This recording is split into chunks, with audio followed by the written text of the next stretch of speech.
Agora o assunto é alimentação saudável e eu vou conversar com a nutricionista Roberta Larica, expert em nutrição funcional. Já para começar, explica pra gente o que é a tal da alimentação funcional. Pois é, como o próprio nome já diz, funciona para alguma coisa. Na verdade, é uma especialidade da área da nutrição, a gente faz uma pós-graduação, você estuda após a graduação de nutrição 2 anos só sobre nutrição funcional. Hoje eu estou até pegando agora uma certificação em medicina funcional. O que seria a nutrição funcional? Ela é todo um tratamento focado no bem-estar do paciente com as suas características individuais. Porque eu sou diferente de você, eu tenho carências diferentes de você, intolerâncias alimentares. Então, é importante que essa alimentação foque em todas as necessidades, desde as necessidades de exames de sangue, carências nutricionais, sintomas, hábitos alimentares, hábitos de vida, níveis de estresse, saúde intestinal. Então, isso é a nutrição funcional, é a gente focar nas características individuais desse paciente e traçar quais seriam os melhores alimentos para a vida dele. É sempre melhor substituir o açúcar pelo adoçante? Qual adoçante usar? Pois é, existem vários tipos de adoçante e vários tipos de açúcar hoje em dia. Então a gente precisa entender o seguinte: quanto menos industrializado na minha alimentação, melhor. No caso dos açúcares, são indicados para aquelas pessoas que não têm necessidade de perder peso e não têm glicose alta ou diabetes. Então, nesse caso, eu indico sim o açúcar, porém o açúcar demerara, de preferência orgânico, ou açúcar mascavo, eles são menos processados. No caso dos adoçantes, que é para aquelas pessoas que estão em dieta de emagrecimento, porque querendo ou não o açúcar ele tem calorias, e é indicado para um diabético. Nesse caso, o recomendado seria usar a sucralose ou estévia. Fora do Brasil já existem outros tipos de adoçantes naturais, mas no Brasil o que nós encontramos são esses dois. O aspartame não é indicado, por quê? Aspartame, ciclamato, sacarina, que antigamente se achava que não havia nenhum prejuízo para a saúde, hoje se sabe que são produtos realmente artificiais e que podem trazer sim risco de câncer. Outro vilão que não há como deixar de falar é o sal. O que a gente faz? A gente sabe hoje que a maioria das coisas tem sódio, prejudica a saúde, mas o que fazer para controlar esse sal? Pois é, uma dica que eu sempre dou para todos os clientes é: misture no seu sal ervas desidratadas, as ervas que você amar.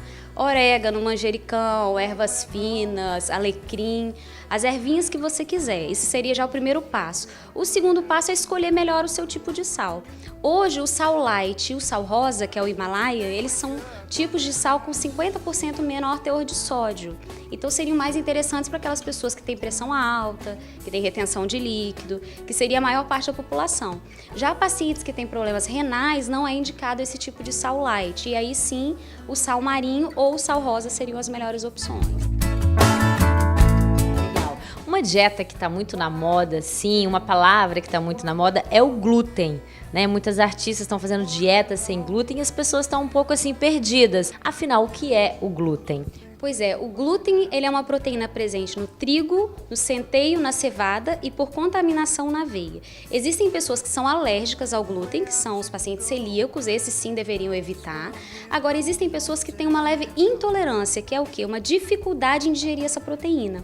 São aqueles pacientes que têm enxaqueca, que têm gases frequentes, alterações intestinais, como diarreia, constipação ou colites. Nesse caso, a gente reduz o glúten com a intenção de melhorar esses sintomas por algum período.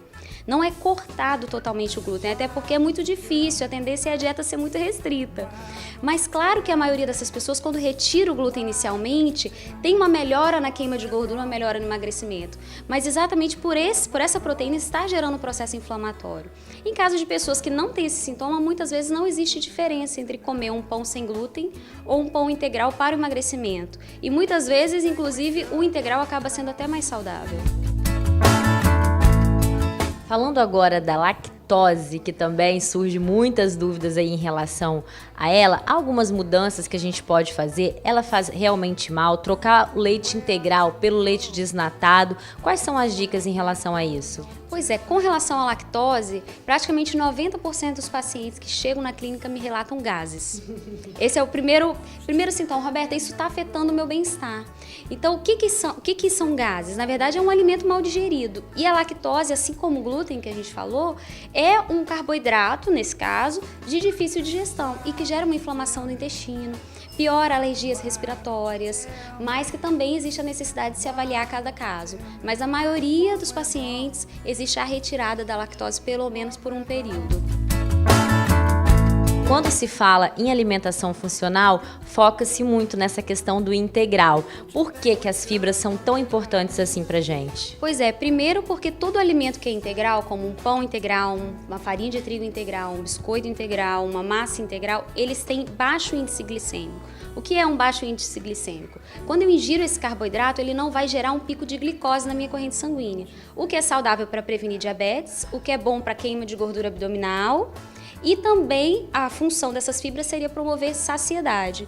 Só que além disso, esses grãos, eles contêm muita vitamina do complexo B, contém uma série de aminoácidos que são essenciais para o nosso organismo. Então isso torna o alimento integral muito nutritivo para a gente. Então a gente pode citar dentre os integrais a quinoa, a chia, a linhaça, todos esses também seriam fontes de fibras.